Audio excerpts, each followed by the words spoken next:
As day 3 of the convention began, Michelle Ruchelot, president of CUTA, the Canadian Urban Transportation Association, introduced delegates to Vision 2040, a study of challenges and changes Canada can expect over the next 30 years.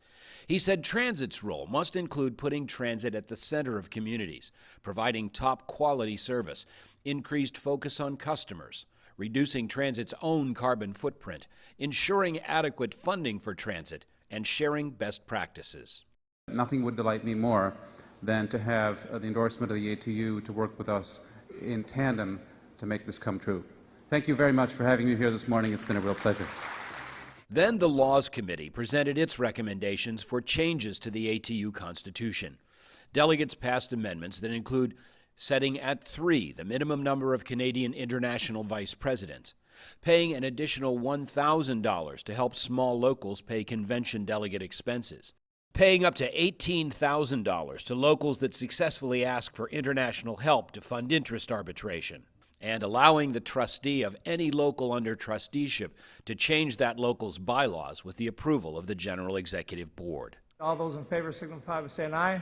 Aye. All those opposed say no. The motion is adopted. Delegates rejected a proposal that called for conventions to be held every 4 years instead of 3. And I've been here almost a year and a half now and haven't seen nothing. No raise, no bonus, no vacation pay, no benefits whatsoever.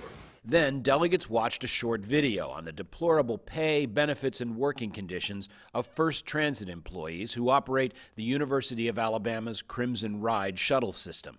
The convention recognized the work of Alfonso Burns, president of Local 1208 in Jackson, Mississippi, for his work in organizing Crimson Ride workers and, with help from the International, successfully negotiating a first contract. Disney's contemporary janitors provided a little comic relief. Then the delegates heard and approved the reports of several convention committees. The Resolutions Committee presented its proposals, but a vote on them will wait until all delegates are in the hall today.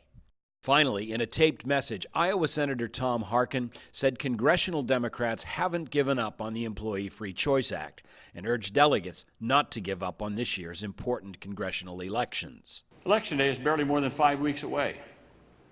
In many states, absentee balloting is already underway.